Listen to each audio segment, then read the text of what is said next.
the energy from the sun go? Once it hits Earth, this question dives into one of the most misunderstood concepts in physics, entropy. It's fascinating how the Earth gets a daily dose of energy from the sun, vital for life and various natural processes. But what happens next? Does this energy just vanish? Or is there more to the story? Every single day, a huge amount of energy from the sun makes its way across space for 93 million kilometers and arrives at our planet.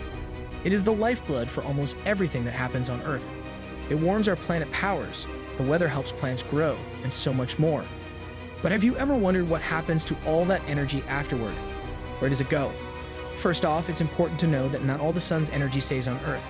Some of it bounces right back into space the moment it hits us. Things like ice, snow, and even some areas of desert are good at reflecting sunlight. The energy that doesn't bounce back, it gets absorbed by our planet. The oceans, the land, even people and animals soak up some of that solar power. Once something absorbs energy, it doesn't just disappear, it changes into other forms and gets used in different ways. For example, when the ocean absorbs heat, it doesn't just get warmer, the heat helps water evaporate, turning into clouds and eventually rain. Plants have their special trick. They take in sunlight and turn it into energy that they can use to grow, a process called photosynthesis. And this isn't just good for the plants. It's how they produce oxygen for us to breathe and food for us to eat. So in a way, the energy from the sun keeps moving around, changing forms and powering all sorts of processes on Earth. Scientists say that the amount of energy Earth gets from the sun is equal to the amount it sends back into space, just in different forms. It's all about balance. If too much energy gets trapped, Earth gets warmer, which is part of what's happening with climate change. How was it discovered? Way back in the winter of 1813 in France, a time full of chaos with Austria, Prussia, and Russia all knocking at, for instance, door. There was this young guy, Statistical, no just 17 and already itching to defend his country. He even wrote to Napoleon hoping to join the fight, but got no answer. Yet when Paris was under threat, Sadie got his chance, fighting with his fellow students to defend a chateau. They couldn't stop the invasion despite their courage, and Paris fell. Fast forward to 7 years later, Sadie, now more mature and thoughtful, is visiting his dad, who was not just a general, but also a physicist. They talk about steam engines, the cutting-edge tech back then crucial for powering all sorts of things from ships to mines. The French engines weren't up to scratch, especially compared to Britain's, and Sadie, fueled by a blend of national pride and curiosity, decides to crack this problem. For 3 years, Sadie dived deep into studying heat engines, imagining how an ideal one would work free from any friction or energy loss. He dreams up this engine with two big metal bars, one scorching hot, the other ice cold, with a chamber of air between them where all the magic happens. By heating and cooling this air, pushing a piston up and down, this engine could keep turning a flywheel round and round. Stady realizes something groundbreaking. Even this dream engine can't be perfect. Its efficiency. How much work it can do with the energy it gets depends entirely on how hot the hot side is and how cold the cold side is. To be perfect, you need the hot side to be as hot as possible, or the cold side to be as cold as the universe allows, which just is impossible. Rudolf Clausius comes along later and talks about entropy. This idea of entropy tells us why things like Sadie's engine can't be perfect, and why we can't just recycle the same energy over and over without losing some along the way. Back in the beginning of everything, right after the Big Bang.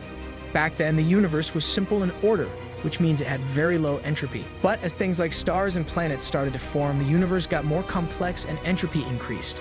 Now let's talk about black holes, those mysterious spots in space that swallow up everything. These cosmic mysteries do more than just swallow stars and light their entropy superstars because of Hawking radiation, and named after the brilliant physicist Stephen Hawking. This process helps black holes add a lot of entropy to the universe, making them much more than just cosmic vacuum cleaners. By increasing the universe's entropy, they help us understand how everything works on our grand scale. They're not just destroyed, they're also contributing to the universe's evolution and teaching us more about the fundamental laws of physics. Entropy has a rule that says things in the universe naturally move from being neat and ordered to more mixed up and messy. This rule helps us understand why we see time as always moving from yesterday into tomorrow. For example, when you stir milk into tea, it spreads out and mixes together, and you can't separate them back into just milk and tea easily. Or if an asteroid crashes into a planet, that crash can't be undone. These things can't go backwards, which is a big part of how we know what's in the past and what's in the future. Entropy is also the reason why time travel is impossible. Fast forward to the distant future, and we reach a scenario called the heat death of the universe. It's a phase where all the energy is spread out evenly, and there's no more heat or movement. Everything reaches a standstill. But don't worry, this is so far in the future that it's almost beyond imagination. Now you might be wondering why all this talk about entropy matters does. Entropy is a big reason we have such a complex and beautiful universe around us, the energy from the sun, with its low entropy beams down to Earth, giving life to plants. These plants are then eaten by animals.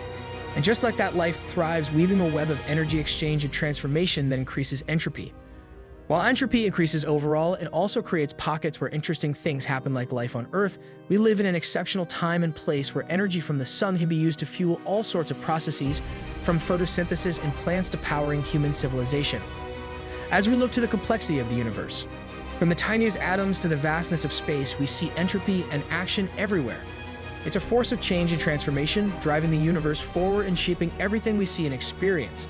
In the vast stretches of cosmic time, our current state, with its rich complexity and vibrant life, is a fleeting moment. It's a unique chance for us to witness and appreciate the wonder of a universe where stars shine, planets orbit, and life blossoms, all thanks to the complex dance of energy and entropy. Understanding entropy doesn't just change how we view black holes or the distant future, it changes how we see everything around us.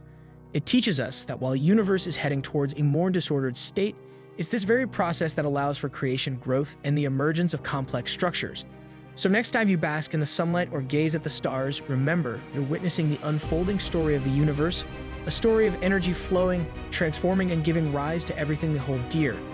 It's a story that reminds us of our place in this vast cosmos and the fleeting beauty of our existence within it.